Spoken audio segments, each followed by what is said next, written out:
Honey,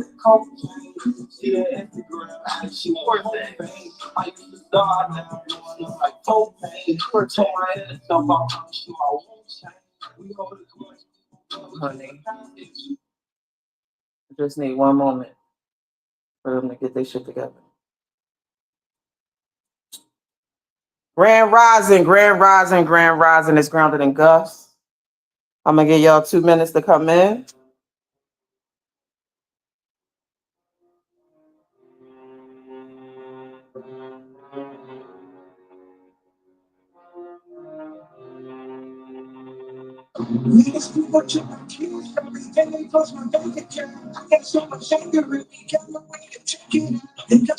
Fuck them. I'm gonna play whatever I want to play. They better not do my shit.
Yeah, look at that nigga face. Y'all better wake the fuck up.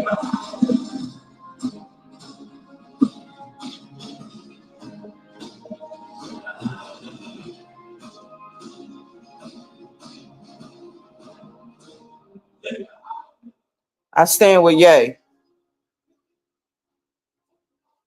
All right. I'm a fucking rebel till I die. I wish somebody would tell me what the fuck I can't do. So, do you want to just walk while we talking?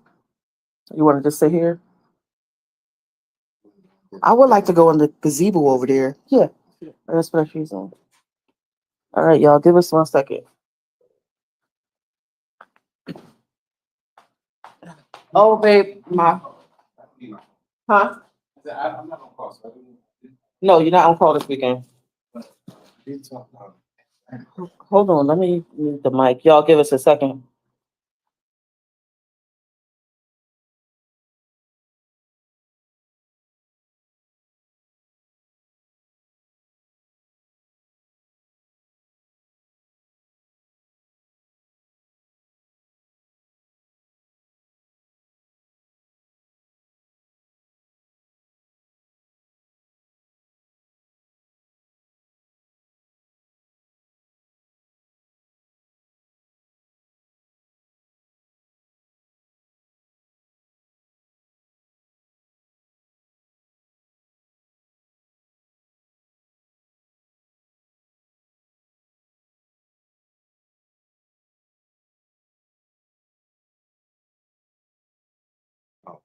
All right, ready?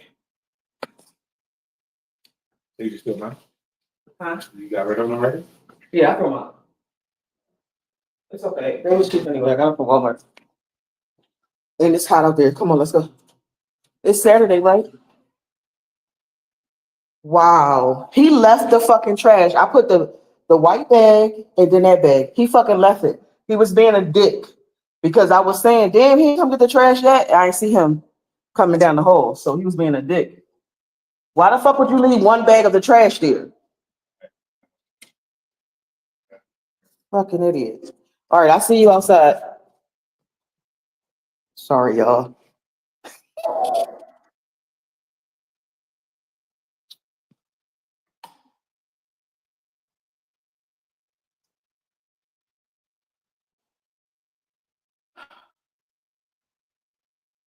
We checking on shit.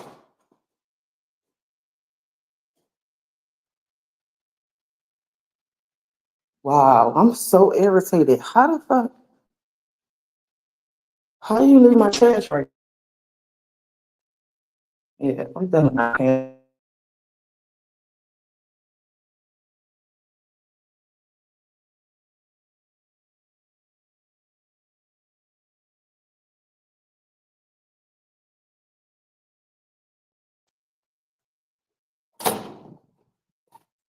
Somebody just walked. It smells like caramel. That smells so good.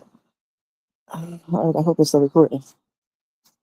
Okay, so today's topic is going to be about filing your lawsuits using racketeering as a complaint. So we're going to break down to you all the ways. Fuck, it's so hot out here. Give me 1 second.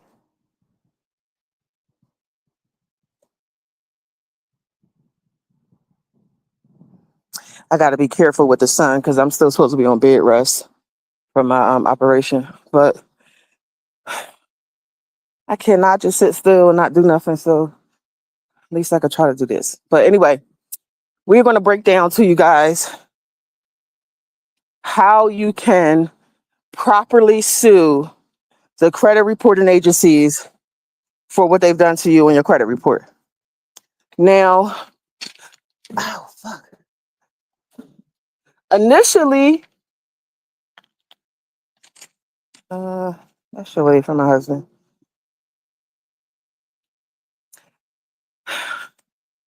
So when you're trying to file a lawsuit against the credit bureau,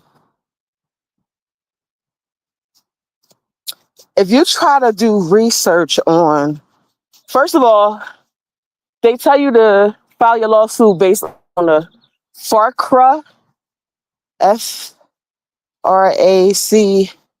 I think it's called, standards and guidelines. But you can sue them for more than that. First of all, what have you lost because of the actions of the credit bureaus? Okay, you have to really think about your case, your individual case.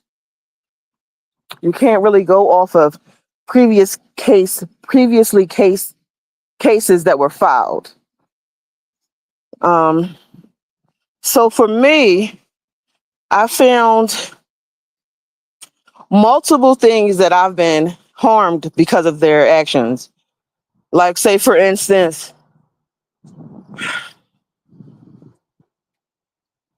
let me see. Okay, so I told you about this the last video. I had a supposed debt on my credit report. It's from a company called IQ Data, and I have been since 2020 not debating. I'm sorry, disputing this charge.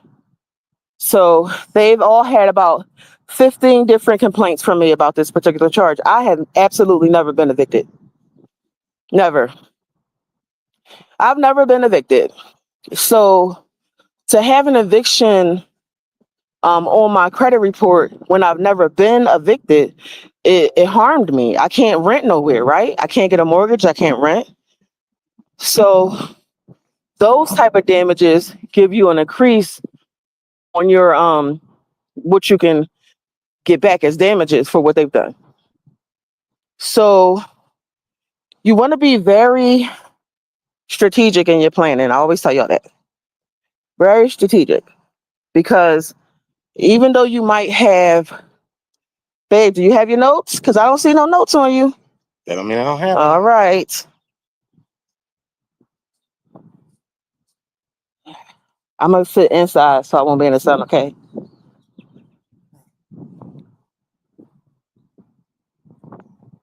Okay. I'm going to let you take over. I was just getting them on so they know what we're talking about. Okay. We I didn't even think about what we're gonna hold the phone up on. But he broke the joint, the eagle that I put it on. The thing I hold my phone on. No, I didn't get the keys. Okay. All right. So Gus has he's a teacher, so y'all know he got all his notes together. So I'm gonna let him take over. And he's gonna start by explaining to y'all how racketeering comes into play when it comes to the credit bureaus. Oh, why don't I have what you have? How come I can't do that? because I have this, but I don't have a case. Okay, so we both got something. I'm gonna go find some bricks to put it up.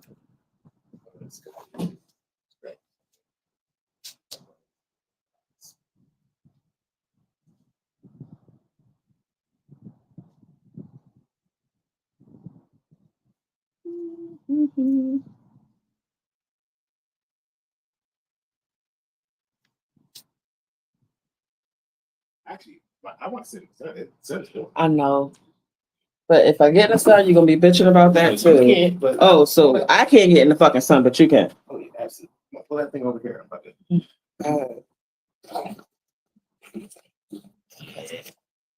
Is that better? My phone.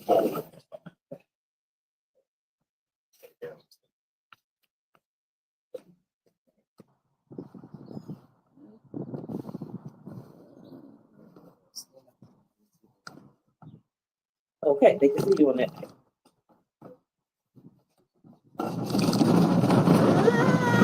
My concoction. All right. Good. I hope that's a clear picture, guys. All right, go ahead. Should be. All right. So I hope she prepped y'all for. So did you talk a little bit about the classes? No, I just told them that we're Okay, going to so be talking about how to properly sue the credit bureaus using. Yes, that's what we're talking about today. But all in all, the whole overview of umbrella of what we're doing is we're always just sharing information, you guys. You know, like we learn it, we pass it on to y'all.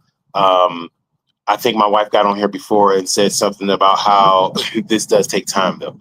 It takes time, it takes energy, and just like I had one of my friends the other day asked me if I could help him go pick up a car. He needed a second driver. And I took off work because it was on a weekday. But you guys, full transparency, we always tell y'all the truth. I am working poor. I don't have money. So I get paid $118 a day. So if I take off a day, that's okay, maybe a day. But 2 days, I can't take 2 days off. I have to work every single day that they give me because I'm part of the working poor. So when I took that day off to help somebody out, it was I felt it because the next when we got our check or whatever, it was like, oh, okay, well, we're trying to get, I don't know what it was, paid some bill or whatever. And I was like, man, it looks like I'm short. I don't know where I'm short from. And my wife had to remind me, remember, you took off. So I'm saying all that to say that for what we're doing, we're not, not lawyers. It's not legal advice. We're not financial advisors. This is not financial advice. We just people like y'all, members of the working poor, trying to figure this thing out and trying to, not get drowned underneath all of these corporations. You know what I mean? That just basically taking advantage of what we don't know.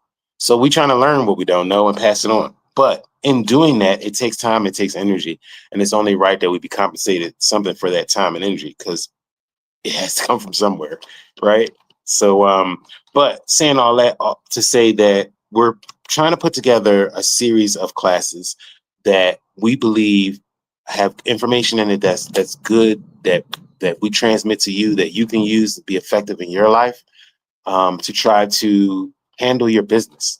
So that first course is going to be an introductory course called Mind Your Business. And we're just basically going to start from the ground up.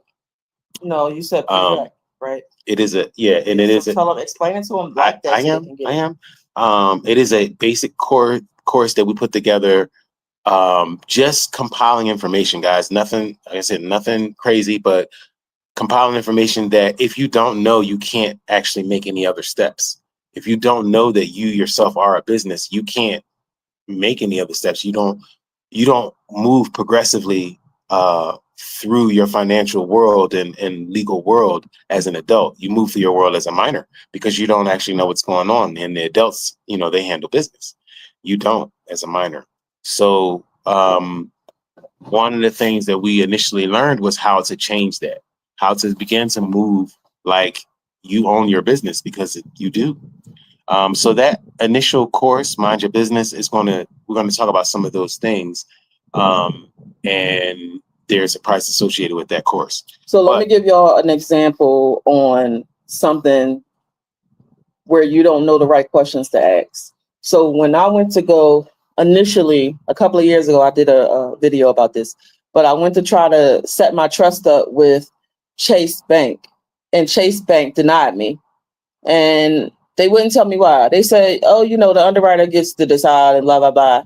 So I waited a little while, and then I tried to go to an additional different Chase Bank in a different location and submit my trust documents there too. And they denied me.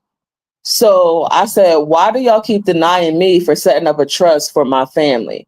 And they wouldn't give me a specific answer because they don't want you in that part of the world, the private side. So I end up talking to a bank manager that was Black, and just regular talking to him. He said, you got to record it, right? So that stupid ass that one step was the reason why Chase Bank wouldn't accept my trust applications, because I did not go down to the county recorder's office and get my trust recorded.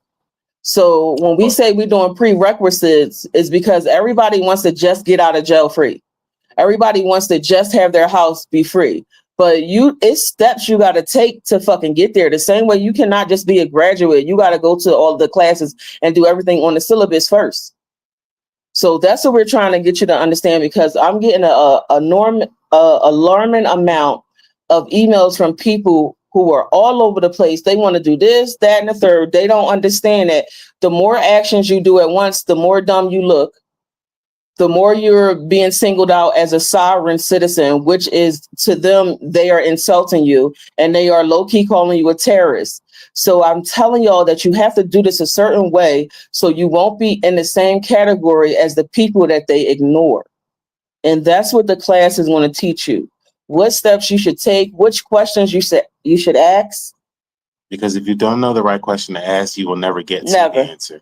And I would have never known to go put my trust in the recorders, because wouldn't that mean that they will all see what's in my trust? Like, why the fuck would I want everybody to know that? But that's the steps. That's the process that I was told by a bank manager that I had to do. And so that's what I did. And Chase or any other business, period. McDonald's does not tell Burger King what's in the secret sauce. Burger King has to reverse engineer to figure out what's in the secret sauce. If the wind is too much, I'm sorry, babe. If the wind is too much in the background, can y'all let us know? Sometimes when the wind is blowing, they can't hear you. Okay. KFC, if they got, what is it called? 31 ingredients, whatever, original recipe, spices. Chicken, whatever, 31 spices. They're not going to tell you what the spices are. They'll give you 15 spices. And quite simply, they shouldn't, because they're a business. And if their business is selling chicken, why would they tell you what the recipe is? That doesn't make sense. So another business is not going to tell you how to handle your business. That's your job. It's not nobody else's job. So that's what that's what our beginning coursework is going to be. And as an intro into that, we did want to give you guys something for free. This is research that we've done, and at least we were able to talk about this fully because we understand it. So we put this lesson together as just an example, just so you can understand what are the things that we will be covering in our Mind Your Business course. If I get to something during this lesson and I say that's for further discussion, I might say that's in Mind Your Business, so that you understand what I'm saying. And then, like, so if you talk So about if the I'm life insurance policy, that'd be a yes, close of I'm business. right. So Okay. I'll let you know where that information will be. But this is just basic. Any one of you can do this. I'm just reading what is compiled. You can do the same exact thing. Right. We always give y'all codes and websites to go to so y'all can do your own research and check and verify everything that we tell you. Don't believe nothing we say. We are liars. Check for your fucking self. This is for entertainment purposes only. If you take that in your heart and you believe it, then you won't have no choice but to research your shit yourself. Stop just saying what somebody else told you. What I'm telling you is what I experienced. I got turned down from them fucking banks. I got turned down from loans. I went through all of this. They really put me the fuck out. They really put me out without a motherfucking writ of what is it called? Writ of possession. They really put me out. Right. So we went through all this shit. We had to get all of these things reversed. We had to do all of this shit. So this is actual knowledge from our own experience. People keep asking me, have you had any experience with the jail stuff you're talking about? Well, since I'm talking to you right now, free and not in jail for attempted murder, I think I do. I think I have gone through that experience, and I can tell you, and I always say, when I got myself off from attempted murder, I did not know any of this, did I? Nope. I ain't know any of this. My case was so long ago. My sister called me after watching my video about that murder case. She was like, damn, when was you on trial for attempted murder? Is you talking about when you was in Mass? And I said, yeah. She was like, yo, I forgot about that because it was so fast. That trial was so fast. I got myself off that shit before the trial started. And I didn't know any of this suretyship, subrogation, and the amendments and the codes. I didn't know none of that. I just knew how to read. It's that simple. So if you understand this stuff, then you can execute your actions successfully. So, babe, I'm sorry. No worries. All right. So what we did was we developed a what if scenario, and then how would you attack it? So the what if scenario is, what if the credit bureaus are colluding with one another and causing damage and or harm to you, your reputation, and therefore your livelihood, your legacy for your children as a business, because you are a business. How does that affect you? And if you found that to be true, how would you respond? How do you protect your business? How do you say, hey, these things are false that someone is saying? This business is saying that they sell 100% natural whole foods, and I'm finding that they growing it in a lab. So this right here is not represented correctly in this business. So then what do you do though? Once you find out that they selling you people meat, right? And you don't want to eat people meat, or it's labeled as cow, but you find out it's really human. Well, what do you do? See, because they're a business, right? All that you see around you that's functioning is businesses interacting with one another and with their customers. Once you find out, you got a choice. You can say, hey man, this business is false advertising their meats, right? This ain't chicken for real. Because a natural chicken is this, and this is what they're selling me, right? Noticing it is not enough. It's not enough. You are a business. So if you are a business and you find that someone is violating you as a business, or violating maybe your customers, as a business, how do you proceed? That's what this is about, okay? We are trying to change our mindsets so that we understand that the system that we're in is business on business on business, but we are living beings. So a lot of times we think we are interacting with living beings because they call them persons, and we're not. When you look up the definition for persons in Black laws, or either the Cornell law online, it'll say a person is a business or. Right. Okay, so read the whole thing. Or a person doesn't just mean you, the physical. A living being, right? So it's incumbent upon us to learn these things so that way we can interact, because the bottom line is you are interacting with them whether you know it or not. All right, so let me explain to the people who are not book smart like me, who can sniff out a lie. So when you have a credit report, how does the credit reporting agency make money off of you? Do any of you know how they make money off of you? Do you know, babe? Yeah. How? So I'm done. Right. So his answer to that was they sell your data. So that's one. Mm-hmm. They sell your data. They sell, well, it's all data. It's data literally is gold all now. data. I mean, if you haven't been paying attention, if you've been watching your AI grow and you've been watching your camera go from 4 megapixels to 26 megapixels or whatever, you've been watching the technology increase and you haven't been asking the question, where does this go? What is this for? Instead, you've been enjoying it. Mm-hmm. Right. So what they do is they're putting a dossier together for this group of people for 700, this group of people for 800, this group of people for 500 or 400. It don't matter how low or how high your score is, they can package it and sell it to potential customers. Their customers are insurers, underwriters, banks, businesses. They get to tell them about you, which you never given them your information in the very first place. You never gave them your information. And they have all committed the number one crime in the United States codes. Every credit bureau has to call you personally to verify if the debt that is being told on you is true. And none of them have ever done it in life.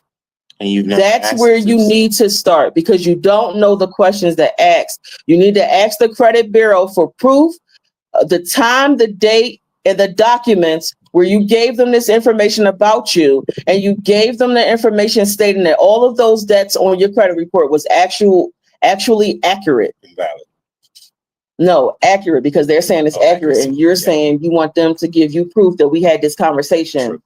Okay. So I just want y'all to understand how it can happen so slickly without you understanding what's happening to you. Right. So now you recognize the crime, you find the crime, right? You find out that this place is selling human or whatever. They selling, they calling themselves bureaus. Well, credit bureaus. First of all, I try to use a different example so I don't use the people or whatever. But let's say a company is called CFC.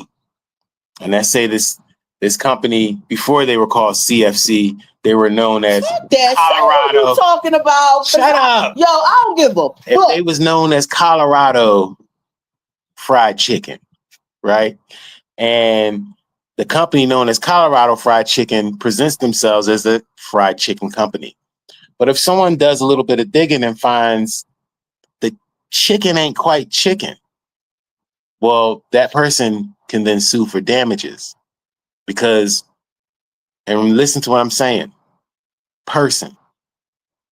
that person can sue for damages. Because what happened is this company entered the market and they basically beguiled you into believing that what they're providing, the service they're providing, is XYZ. When you find out it's ABC and not XYZ, you can say, hey, I've been damaged and assaulted. My person has been damaged because I've used my funds to purchase something that was not what they said it was. So that is fraud. RICO stands for Racketeering. And what else, babe? I forgot. RICO, Racketeering, and Intimidation, coercion. Intimidation and coercion. Corruption. Or corruption. Racketeering, intimidation, and corruption. I'm gonna say I don't know. When I don't know, I say I don't know. Damn, I should remember that. I'm good with I don't know. But I know racketeering and corruption. So but what would you say? Oh, okay. Oh yeah, I forgot one point. I was saying that because when I was telling y'all about the data, R.I.C.O Data Corporation that's been reporting on me, because R.I.C.O Data is saying that I owe them $7,000, right? When I go to apply for a mortgage or I try to apply for an apartment or a house to rent, they deny me because I owe this debt with IQ data. A debt that I never had with IQ data. Like seriously, in real life, I'm not trying to get out of anything. I've never had a fucking debt with them. We've never done business together at all. At all. So That is if I have to pay IQ data, a company that I've never done business with, this $7,000 in order for me to be able to rent somewhere to live, they are extorting me for $7,000 and they're all working together to profit. And that's where the racketeering comes into play. If you have more than two companies working together two persons working together to profit against a person, another person, then that's racketeering. So you have to draw your lines. You got to figure out what crime they committed against you so that you can properly serve your racketeering civil suit. But you have to draw them lines together. You can't just be screaming that shit out. So what will happen is, in the case of Colorado Fried Chicken, is I will go and I will say, okay, I'm going to bring up a civil suit because my person, remember the definition of person, my person was harmed by fraudulent claims of Colorado Fried Chicken saying that they sell chicken. When I've done my research, and this is what they call diligence. When a company presents you with something, when they say this is pure mountain glacial water, and you didn't even know he was on you. I felt something. That's why I did like this. Okay. You do the research and you find out that it is not glacial water, but it is in fact water that's been cleansed through a city's system and then ran through a pipe up to a mountain and then comes out of that pipe in the mountain. So it's basically just spigot water that they pushed up the hill and it comes out of another spigot that's in the mountains. So you find this out. Now, once you find this out, you go to the company and you say, I've bought $500,000 worth of water from you, thinking that it was mountain glacial water, and it's not. So you harmed my person because I transmitted funds from my person to your person and fraudulently. I did not get what I was sending that money over here for. I didn't get that. So that counts as harm. Your person was harmed when you lost that money, when you gave that money for that fraud.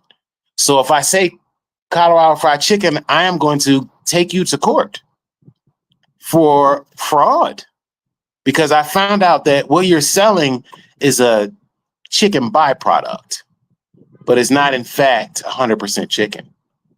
Well, what they will do then in response is they will go to court and they will say to the courts, my bad.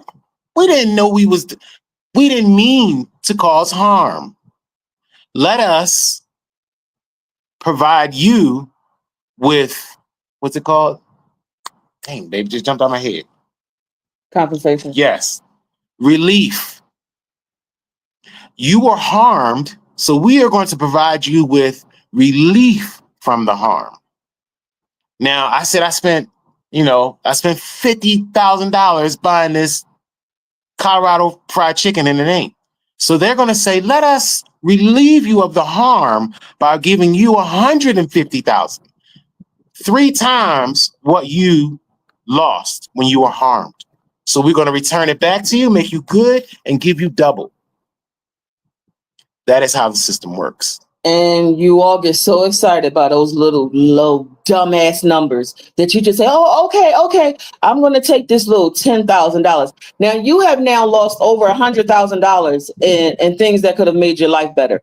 Business, somewhere to live, a safe place, food, all of that shit for more than 1 year. So, and they're going to just give you that little bit and you cool with it? Nobody knows how to negotiate no more. I would tell y'all to go look at either movies or debate teams or whatever to learn how to fucking negotiate, because they like, we can do all this crime and make billions of dollars off you and we can get them back $10,000. We can give them back $100,000. It's nothing to them. They literally will let you eat ice cream that has listeria in it because it's cheaper to pay the settlement than to remove the diseased ice cream in the motherfucking box. Yeah. Y'all not mad enough. Well, you're not mad enough, and you're constantly complaining about your broke ass being broke and going to work, slaving to work, and then have to pay every fucking thing you made working. And that's peonage, and that's fucking illegal. Sorry, I went on a rant. Go ahead, babe. So go back. Where was you? I don't even know where I was. Babe, I'm sorry. You was talking about racketeering and something. So right.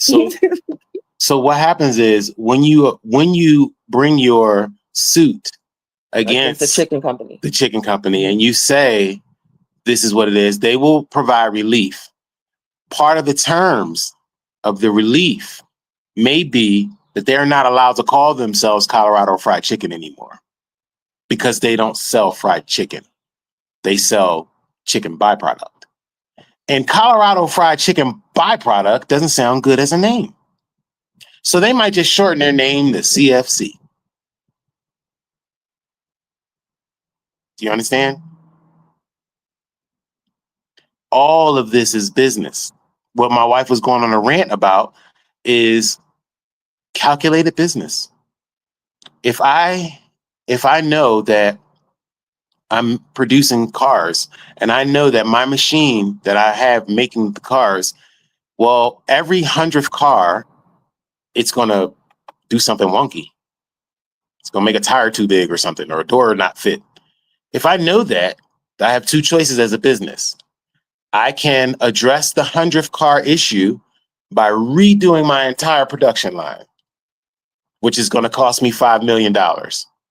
Or I can let that 100th car go right out. And when the person says, this car came off of the assembly line, messed up, I got into a car accident and I lost my leg because of it. Okay, well, cool. How much does a leg cost? Does a leg cost $5 million? Is it less than $5 million? How much less than $5 million is a leg? You can get a leg for $50,000. Okay, we give them $75,000. Okay. They get a leg and they get a little bit of compensation. 2 legs is $100,000. Well, how much is a leg, and an arm? Oh, that's only $400,000. Am I below $5 million? This is good business that we do. Cutting costs. This is good business. We're gonna let that 100th car go. Okay? And we're gonna make 20 million. And then one person is gonna say, I died. And we're gonna say, oh, let me get a family $100,000. Go ahead and get that 100,000 or 500,000. Because you're doing so bad right now, and that 100,000 is looking like a lot of money, even though you can't even rent somewhere to live for a year and a half with that little bit of ass money. Unless you go into the hood and you know, most people are comfortable in an environment where their PTSD started. So it's all about what exactly you want for your life. If you want them to pay for what they've taken from you, then you'll go about it the right way. If you cool with a little $10,000 because you want to buy some dumbass clothes in a bag, then do you. But we're not trying to teach those people. We're trying to teach people who want to get their estates together for their family. And in order to do that, you have to understand that all of this is business. That's all it is. And once you proceed with that first, then you know how you need to handle your business. Okay? So let's not belabor this. Let me just jump on into this. So we put together a what if, right? And as we were going through it, I noticed there's different sections in which education needs to happen because people don't know what to say or even how to proceed. So in our hypothetical, just like my hypothetical for CFC, you know who I'm talking about.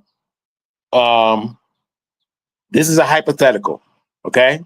What if I found out that the credit bureaus were reporting false information about me, and I find out that they are colluding together and telling me that I have to pay in order to get this information removed or something? Let me get the house. Okay. So if this is a situation that happened and my person is being harmed, how then does my person respond? Because these are businesses, okay? And all of this is business. The way you would respond is just like in my CFC example, you need to bring a suit, right? Well, how do you do that? You need to know civil procedure. If you don't know civil procedure, you can't bring a suit. What most of us don't have, like I said, I'm working poor. I don't have lawyer money. I don't have 50 grand sitting to the side for lawyer fees. The lawyers know this information. We don't. So what most of us do is let the lawyers talk. But in order to do that is you need money. So that's the hook. You ain't got money to sue CFC, right? You ain't got the money. So you just gonna keep eating that whatever it is they sell you. Even once you find out, man, this ain't even, you're gonna keep doing it because you don't even know what you can do. You don't need a lawyer in order to learn civil procedure. You can just learn it. So that's what you would need to do. So let's say in our example, we find out that the credit bureaus are working together and we want to sue them. Okay. First things first, we need to file a court complaint federally. Okay. How do you do that? That's one of the things that we're going to go over in our course, Mind Your Business. It's simple civil procedure. We are not lawyers. We do not give legal advice. We just learned that you have to know civil procedure. So that's what we're going to share with the people who decide to take the course. So the first thing you're going to do is you're going to file with the courts. In order to do that, you're going to have to write up I forgot what the name of it is, a court filing. The court filing is going to have you as the plaintiff, and it's going to have the defendant on it. You're going to have to fill that information out. The next thing is you're going to have to know is who has jurisdiction over the case that you're filing. We've filed a case before in civil court, local civil court, and the case was dismissed. We had to learn that we were in the wrong jurisdiction because no one is going to give you that legal advice. So we learned the hard way that we were in the wrong jurisdiction, and then we filed with the correct jurisdiction. So that's something that you're going to have to learn in your process. Okay, so that's, again, we find out that they're racketeering, and we want to sue the big three for racketeering because they're working together to suppress my life through their actions, right? So I'm going to file with the court. Once I file with the court, I'm going to name the parties. So I'm going to name those three bureaus versus me, right? Part of that naming of who did the wrong to me is, and I'm bringing this to the court part of the filing, is I'm saying these three people did XYZ to me, right? Part of that process is also telling the big three, hey, I'm taking you to court. That is called service process or process service. If you don't do that part right, the whole thing is null and void. So you have to learn service process. That's one of the things that we will share with you guys. It is different for each state, and it is different for the federal level. So in this case, in our hypothetical here, the credit bureaus operate in all the states.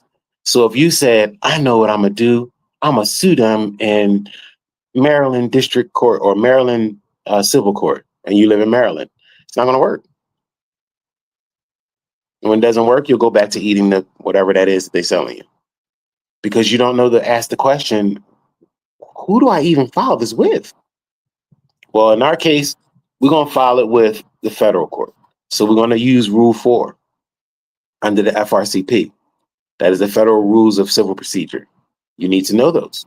If you don't, you're not going to be successful in your filing. And no one is going to tell you how to do it because no one will give you legal advice for free. And the ones that give it to you are insured. In case something happens, they can say, my bad. Okay, we don't have none of that going on. Like I said, we working poor. We're trying to figure this stuff out. So this is what you're going to have to learn. You're going to have to learn civil procedure. Any step you do wrong in that procedure, forget it. They're going to find it and they're going to say, oh, whoop, you made a mistake here. None of that counts. And it doesn't matter what they were doing to your person. It doesn't matter the harm they were causing. It doesn't matter because you didn't do what you were supposed to do. You did not handle your business. And it gets thrown out. So you need to know service process. That is how you say to the other person or persons in this case, you wronged me. I'm going to tell, and we're going to work this out. That process of serving them the paperwork and saying, I'm going to go tell. If you don't do that process right, nothing else counts. Okay? So that's really important. After that, after you do the service process, so you've gone to the court, you have your paperwork drawn up, you submit it to the court, you've served the persons. Once they've been served, then you're going to go back over what you are saying happened. Okay? That what you said happened or what they did to you, what you are alleging, the allegations that they did, it cannot be empty. You cannot say, CF Colorado Fried Chicken is selling human meat. That's called hearsay. That's a claim. It's an allegation. You alleging. But what proof do you have? Because if you don't have proof, then you're just talking. And that ain't gonna work. So when you get to the part of what they did, you have to delineate what they did. And you have to delineate it using statutes and codes. Okay? So in my case, in this made up case, we're going to say that what they did, these are our allegations. Well, the big three, they operate as a consumer reporting agency. And as a consumer reporting agency, they are bound by the US code, and what's in the US code is the FCRA, right? They are bound by those rules. So if they break one of those rules, that is what our allegation is going to say. That is what our factual allegation will say. It's going to say, what in fact did they do wrong? What code did they break? Okay. If you say they selling me human meat and you can't find a code that says you can't sell human meat, you don't have a basis for your claim. You're just talking. And when you go to court and they look at it and go, okay, go away, you're going to say, man, this don't work. No, you're not handling your business. It is your business to find the specific code or tort that was violated. You can't just say, I feel like. That's not how business works. Okay? So if you're able to say the defendant, the big three, they violated 15 USC section 1681 AF. When you can delineate it like that, now you have something to stand on. Because you're saying they wronged me and this is how they wronged me. It's not enough to just say someone wronged me. They sold me a car and the car was a lemon. It didn't work. It was broke from the factory. It was already messed up. So what? What's wrong with that is what you need to answer. What specific code was violated? What tort was violated in order for you to say that they did something wrong? Because if you're not able to do that specifically, do that, they didn't actually do anything wrong. That's how business works. So you got your allegation and you're going to say, in our case, we're going to say, well, they violated 15 USC 1681A, right? And what they're supposed to do is they're supposed to compile information and credit background information of people, and they're supposed to keep an accurate record of that information. Okay? That's what they're held to by the codes. If any information is inaccurate and they share that information with someone else, to make a determination for your person, your business, and that information is incorrect, then they violate it. And you have to state that. You can't just say, it's wrong. I think what they're doing is wrong. It doesn't count. That's not how you handle your business. That's how minors might try to handle business, but not majors. Okay? To them, you are a screaming child throwing a tantrum in the middle of the courtroom. And they're going to ignore you like a child. And the adults are going to continue to handle business. So we're outlining in our allegation what they're violating. So we're going to say what code it was and what was wrong that they did in violation of that code. The next thing we're going to do is we're going to move from the violation, right, what they did wrong, and we're going to ask for some type of relief, right? The relief is the making whole. So if they if they said, it's Verizon and they say, or there's a cell company and they say, come get this new phone, $99 down, whatever, $0 a month for 6 months, right? In the bottom of that commercial or whatever, they're going to have these little tiny words. And it's going to say, if you have a 600 credit score, you get the phone for 99 down in 6 months, 0. If you don't have a 600 credit score, then the phone is $400 down and $60 a month. If you go in there and you sign that contract and you do not read this fine print, they didn't do anything wrong. Okay? But if you go in there and you say, hey man, I want to get this phone 99 down, 6 months free. I want to get this phone. Tell me about it. What are the terms and conditions? If you don't know to say that, then they haven't done anything wrong. You're just not handling your business. You must ask, what are the terms and conditions? Can I see a copy of the terms and conditions? May I read the terms and conditions of this contract? Before you sign, that is your job. That is your business. And if you don't do that, they didn't do anything wrong. They didn't trick you into getting the phone. You just didn't handle your business. So what would create a situation where they would be wrong is when they would not offer any term or have terms that are hidden. So they're, 600 credit score. You read that and you're like, okay, I got that. I got 600 credit score, right? So I can get this phone then for $0 for 6 months, 99 down. You sign the contract, you put the 99 down, you get 6 months. When you get to the third month, you look at your bill and the bill, it doesn't say $0 anymore. It says $40. And you like, wait a minute, where did $40 come from? I read the terms and conditions. So you get them on the phone and you say, hey man, I read the terms and conditions. It says nothing about $40. I had the credit score. Where does this $40 come from? And they say, oh, that's a service fee. You go back to the terms and conditions. You go down to fees.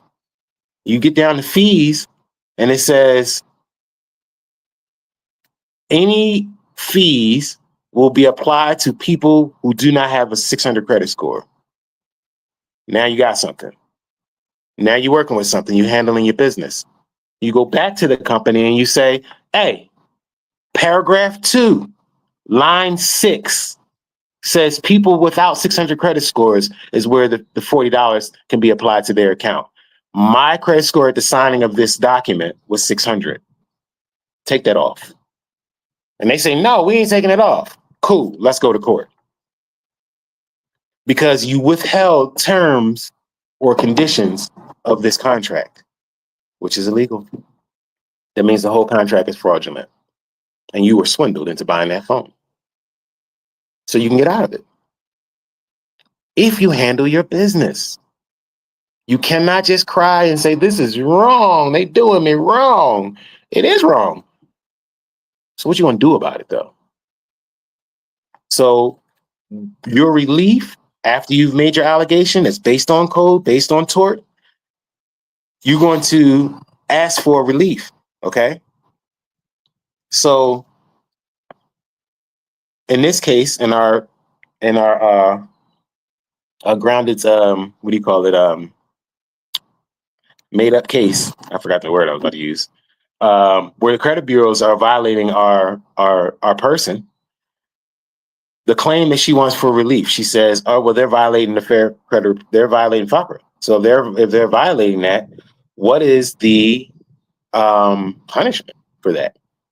So you're going to have to list literally what they're violating. So she lists 15 USC 1681A through 1681N, willful noncompliance.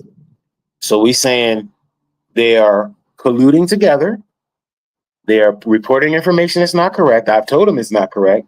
They have decided to continue reporting. I'm going to sue them now for colluding together to harm my person. That's what she said when she said RICO. So they're working together to harm me. And I've tried to ask for them to correct it. I've done what I need to do. I'm done with that. Now I'm going to go to court and I'm going to say they're violating these torts and these codes. This is what I want. You're changing from the minor who's like, "Honey, can I have this for dinner?" to the major who says, "Yo, you think you are violating me? Nah, it ain't going down like that. Give me something back. I need equity. This needs to be equitable. I entered into a contract with you. I give you something, you give me something. You taking and not giving? Nah. I need mines. I need it to be equitable." That's what court is for you to state your claim and for the courts to rule to find equity, to see, oh, did they violate this and that? Did they take without giving back? Okay, that's what you're going to court for. So when we go to them and we say this is willful noncompliance of these U.S. codes that they're breaking, right? The court then will review and see where those things took place and if they in fact took place. And if they find that, man, y'all did this, this, and this, and this, well, then the court is then going to damages. The damages that they will reward you is going to be based on the violation. So in this case, lost the place here. In this case, if it is a RICO violation, okay, we're going to say that, well, in order for it to be considered RICO, they would have had to communicate with each other. Well, how did they communicate with each other? Did they communicate with each other through mail? Did you get a mailing from one of the big three saying, "Hey, we found some things on your report. We're going to deny you for this car. You have a right to check the record. You have a right." The car company will tell you who told them that, and you'll go down and say, "Oh, it's LexisNexis or it's TransUnion." They have to tell you, right? Then you go to them and say, "Yo, man, you talking shit about me? It ain't true. You just told somebody something about me that ain't true." This is what you want to be bringing. You're going to say, "Well, how did they do that? How did they say that untrue thing about me? Oh, they sent it through mail." So that's mail fraud. You lied through the mail. If they send you an email and you say, "Man, they sent me an email denying me for this car. They said I can't get it. They told me I can go back to, Experian and ask them what's going on." And you get on your email Experian, "Hey, man, you lying about me." They're going to email you back. "No, this is true." Well, if you can prove that it ain't true, the emails that they are sending back and forth, lying, well, that's wire fraud. Because you are defrauding and you're using wired communication to do it. You sending emails back and forth. So you telling a lie on me through the mail and through wire. And then you go to the next step. You say, all right, well, not only did they lie on me, but when I went to them and said, "Listen, this is incorrect. How can I fix this?" They tell you, "Oh, pay this amount. If you pay this amount, we will remove this and it'll be right." That's extortion. Because I'm leaning on you to pay amount of money in order to get it right. But you're telling them, no, listen, this is not right at all. This is a mistake. I don't know how this is wrong. They telling you can fix it when you pay. That's extortion. So we're gonna add that to the list of things that they doing.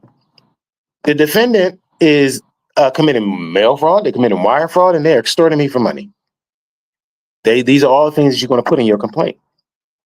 Okay. So then you're gonna say all of the big three work together to do this.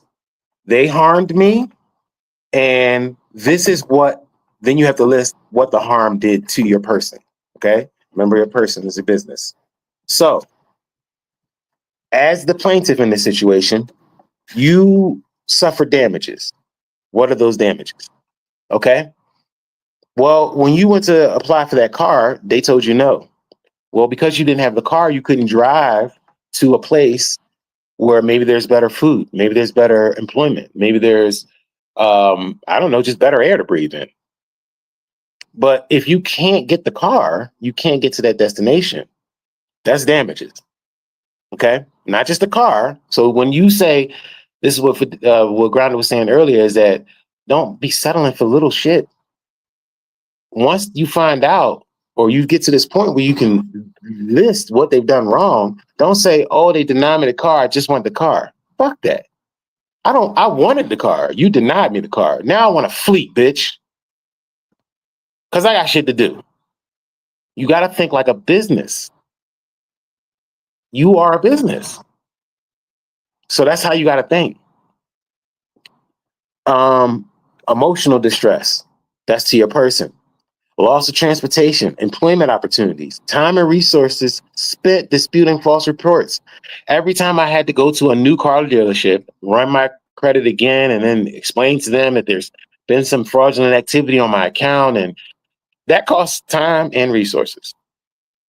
Because I can't go to the one that's right here down the street from me, where I could just get a car down the street. Now I got to drive 3 hours away to one that says that we will take you if you have bad credit. So that's time and resources. I need that back. I need my equity. I need what I put out for your fraudulent false activities. I need that back. So that's what you're going to do. That's what you're going to list in your complaint. And then once you list the things that happened to you, the damage that happened to you, you have to correlate those damages to a code. It cannot just be your feelings. So in this example, we got statutory damages under 15 USC 1681N. Go to the code, read it. It will tell you what that means, what those damages are for. Punitive damages, treble damages. I love these. I'm not even going to tell you what treble damages is because I don't want y'all to be lazy. Go look that shit up. Go look up treble damages. Just look it up. Because you want treble damages. Huh. We like the bass, but we love the treble. Okay? You want the treble damages. Look it up. I want to tell you what it is, but I'm not. I ain't gonna tell you. Go look it up. Good job, guys. Don't give them that. Cause I'll be so happy to teach stuff. You're right. Just let it go. Yeah. Go look it up. When you do that research and you find what that is, keep that in your pocket because you deserve treble damages. All right. Attorney fees and cost. It costs you to employ an attorney. Wait, let's go back to treble damages. It's so thorough. Wait, come on, man. I'm not telling them, no. Fuck. Nah. Oh, please, Nope. a little bit. Nope. I was dancing around when I read that. I was like, what? Yeah. So treble damages. Listen, this is what I'll do. I will tell you this.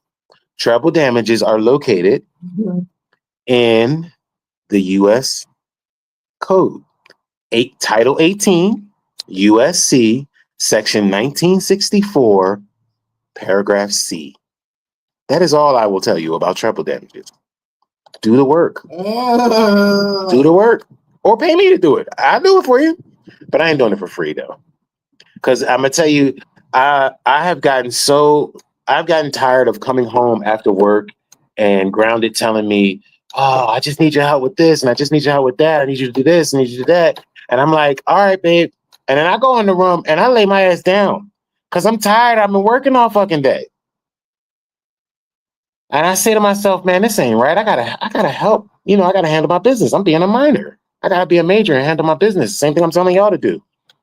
But I'm physically exhausted from doing it, and that's part of the plan, baby. That's why. That's why. So I be encouraging y'all to file these lawsuits so you can have money in your bank so you don't have to work, because you cannot. That's what I'm trying to get to. But so if I say, you know, Wednesday, I'm gonna take off. I'm gonna work on my business. I'm gonna help my wife with her business or our business. I'm gonna take off, right? The reality is that $118 is gonna come due, whether it be in milk, cereal, toilet paper, or a phone bill. The $118 is needed. So go to US Title 18, USC 1964, paragraph C, read it and learn it, or pay for the course. yeah, like I mean, because I'm going to take off. When you pay for the course, I'm going to take that day off because I know that I'm not going to be missing toilet paper trying to help somebody else out. I'm not a fool. I don't mind helping people out, and I love teaching. But I'm not going to just not have toilet paper and feel good about teaching somebody something. So I had a few people contact me this week. They were all interested in everything I had to teach. They all wanted more and more information. Can you just give me some information on this? And I just always wonder, if I'm giving y'all all this free information on my YouTube channel, what more do you actually want from me? So instead of me trying to explain to people, no, I'm not telling you shit. If I haven't told you on my YouTube channel anything else that I know, you're going to pay me for. I have no interest in just busting it up on the phone with somebody for hours of my time. I'm not getting paid, and we just talking about shit I know. You do realize that you're using me. So if you think you know, or you might know, a particular thing that maybe I haven't talked about before, and you tell me this one thing, and I'm like, oh, that's cool. And then for the rest of the hour and 86 minutes that's left on the phone, I'm telling you everything I know. I've been played like that several times in the beginning, and I won't be played no more. So I know the person who sent me, the people that sent me these emails this week are watching this video, and I don't want you to take this personal, or you can. It doesn't matter, because at the end of the day, Grounded Dolphin, and Gus we're not doing anything else for free. The YouTube channel is our commitment to ourselves that we've always done for y'all. So we will remain doing our YouTube channel, but sending us emails, asking us what have we had success with, you're obviously not paying attention. You're not paying attention. I put everything on my YouTube channel. So if you asking me what successes I've had, then you're somebody that I don't want to deal with, because my success ain't gonna be your success. That's law. That's just what it is. You need to be worrying about how to get your successes. So let me speak on that, because I'm pretty much finished here with this. What do you call it, babe? I think it worked. Mock, like a mock. Yeah, like a. So we kind of made this up, and the reason why we made it up is because what she just said. People call and they say, okay, I got child support. My child support is backed up 20 years. I owe 1.5 million. What can you do? I can't do nothing for you. Have a good day. It somebody be like that. Somebody else will call and say, and these are the fewer ones. The fewer ones will say, me and my wife have been separated. We've been separated for a year. I don't think that it's going to work. I think I'm going to go ahead through with the divorce. I'm concerned that during the divorce, custody may come up. Also, the house that we bought together may come up. I want to know more so about the custody, because I don't care about the house. I care about my child. And I don't want it to get ugly with the custody. Can you help me out? Let's go. Let's go. Let's go right now. Call me right now. We're going to work on this. You know why? Because you have clarity. You have thought about what is going to happen to you as an adult, not a minor. And you decided to make plans for your business. I want to work with you. I want to also offer y'all something. So I've had a few people ask me what I do barter service. Now, I understand that not everybody has the financial standing that other people have. Now, as far as the barter service, I'm only willing to barter if it's something that will benefit me. I can pay for my own food. So you bartering SNAP benefits, it won't help me out. If you have 3 cars and you only use 2, run me a car. I could use that car in my business.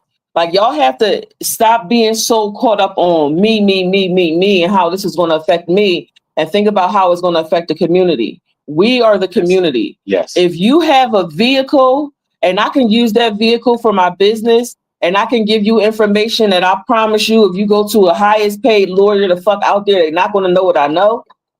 That's the fucking barter trade that's worthy of it. Also, if you have a house that you could rent out to me and I can use that to clear people's spaces with my ayahuasca, that's you know what I mean? Stop thinking one person. Yeah, you got to think about the whole, us as a whole. If you know you can't pay for diapers, but you also know, like I know, a young woman who is a super couponer.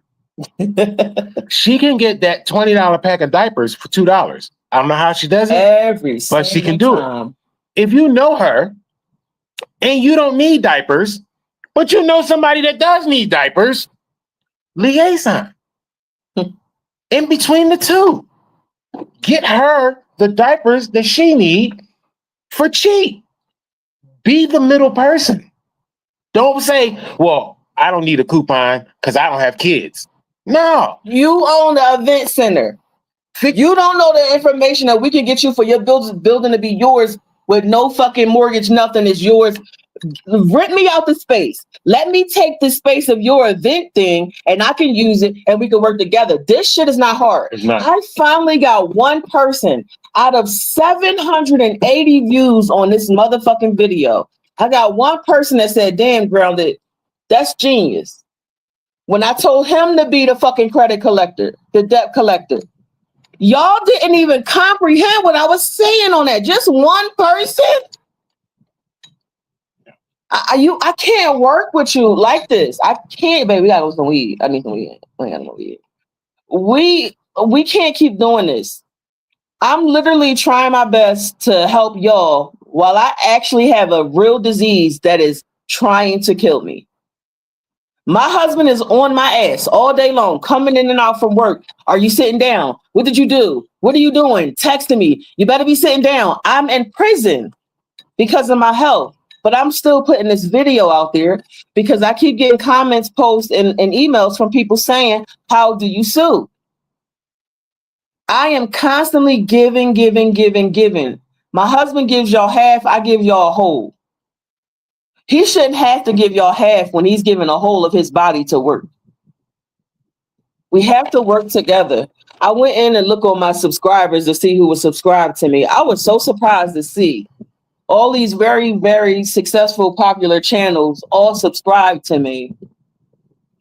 I was really, really confused about that because I think the stuff that I say is very important. I'm always teaching y'all strategies. I'm always teaching y'all how to beat them at their own game. Why have none of these people with all of these 100,000, 300,000 followers, why they've never asked me to be on their channel? Why the fuck are you watching me if you don't think what I'm saying is valid? Why wouldn't you invite me to your channel? See, if y'all was really trying to work together, we would all be on each other's channels promoting this shit. Absolutely. It would be a network. That's why that's why y'all don't see me on here. Yeah, because my husband, he left this over a year ago, and I've been staying in it by myself because I don't quit what I start. So, and I don't come out here for entertainment. And I know that a lot of this is just entertainment. Babe, did you just eat the whole water ice? Yeah. I was sharing it with you. You did. I didn't eat any of it. Oh, let's look at that one bit. Oh my fucking God. All right, listen. So we just gave you an example that I'm sure you have questions. Oh, let me read this to y'all. In case y'all didn't know this. Okay. Okay. Credit reporting agencies like Experian, Equifax, TransUnion, and LexisNexis, whatever. They collect information about your financial behavior that includes credit accounts, loan accounts, payment history, and public record. Okay. This is how the credit reporting agencies make money. By selling credit report, lenders, banks, credit card companies, mortgage lenders, selling your credit. They sell you. See, that's what I was just saying to them. They sell your credit report to your landlord. Like I said, if they lied and said I owed the debt and I was evicted, how is that landlord going to approve me for that? So this is the racketeering part. So they selling your information to the landlords, insurance companies, the employers, and the lender. When a lender wants to check your credit, for an example, when you apply for a credit card or loan, they pay the credit reporting agencies for access. They pay them to access.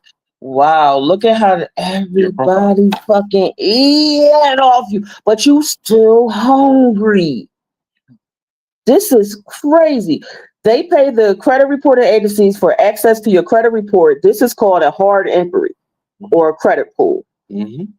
They have pre-screened marketing lists, aka trigger leads. You hear this shit, right?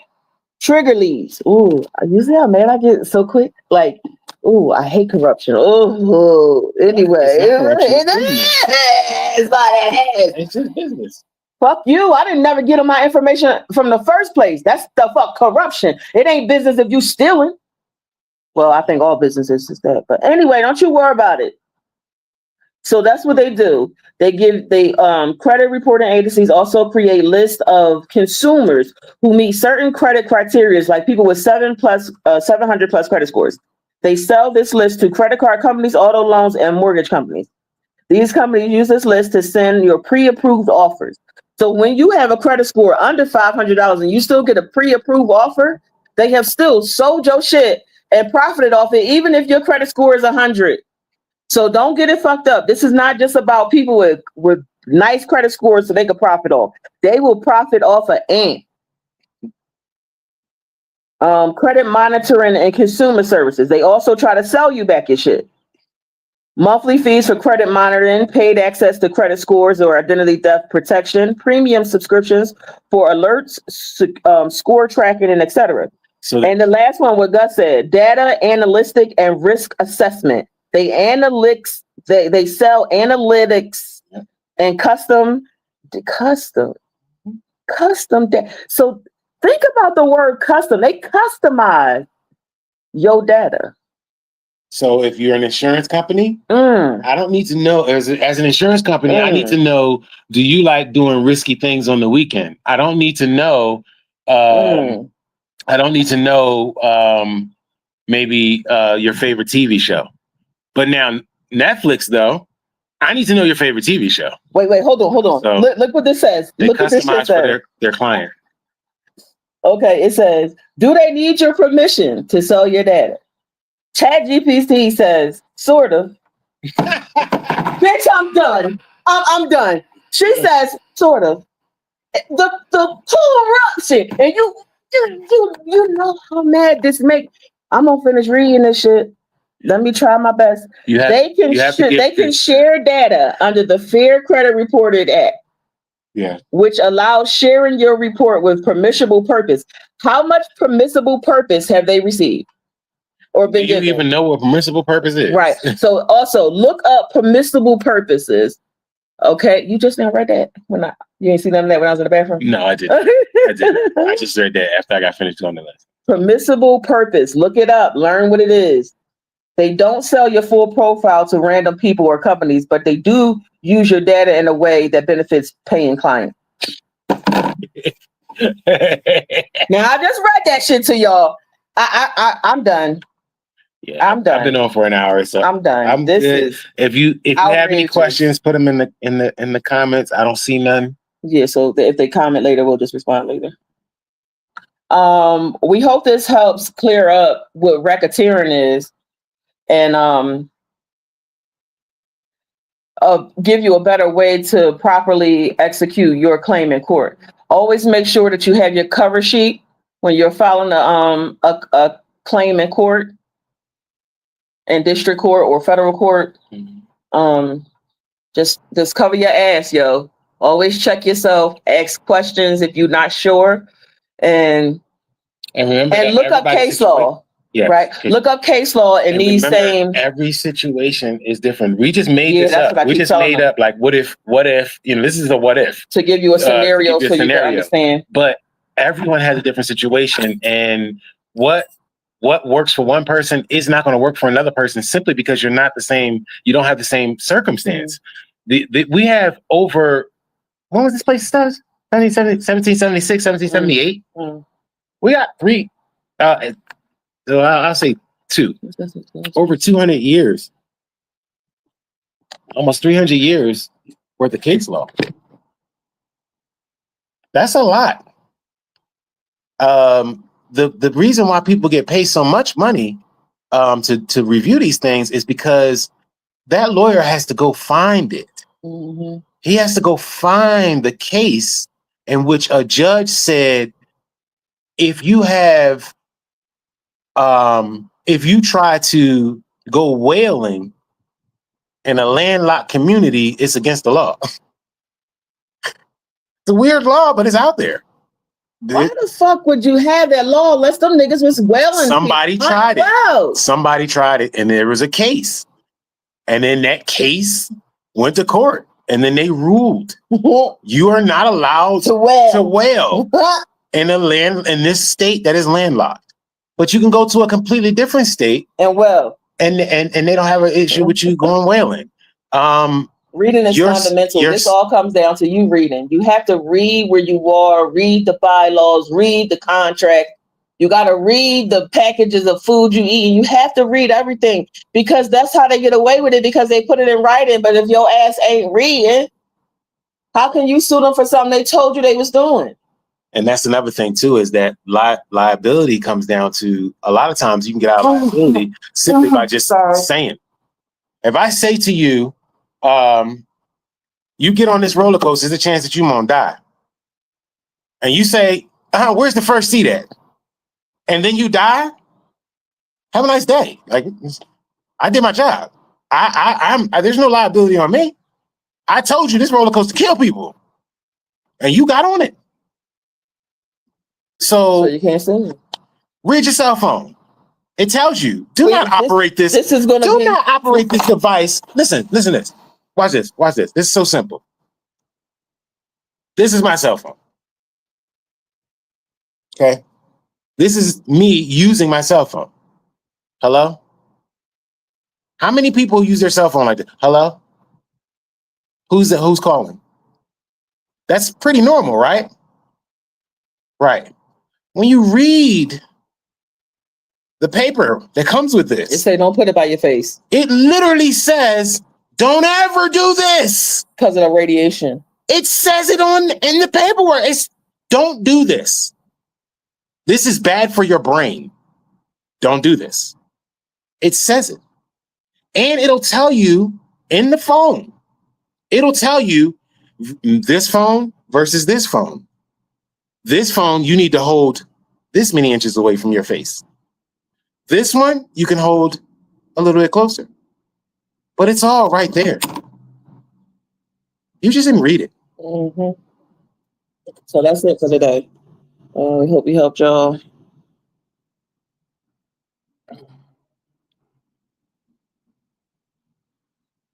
No question? Hey, Robin. Oh, you seen comments? Yeah, we haven't. Where? What's that thing? Really grounded. Hey, guys. Hey. Why did that pop up when I just did that? I don't know how to. That's Robin. Hey, Robin. It's not letting me put her comment up there. I don't know how to do that shit. They're probably trying to make me play the her. Hey, Robin. Anyway, we doing good. How you been?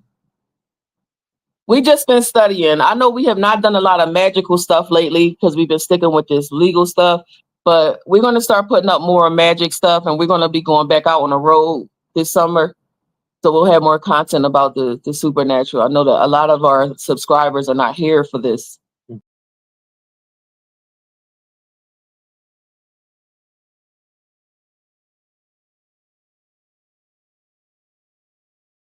Oh, you're such a creep, Gus. Okay. So anyway, take care, guys. We love y'all. I hope this helped. And hit us up, groundedolphin@gmail.com. If y'all want some classes or consultations. I really would like y'all to really look into our close of business class. The close of business class is I still can't talk about it. Right? The close. Start with the first.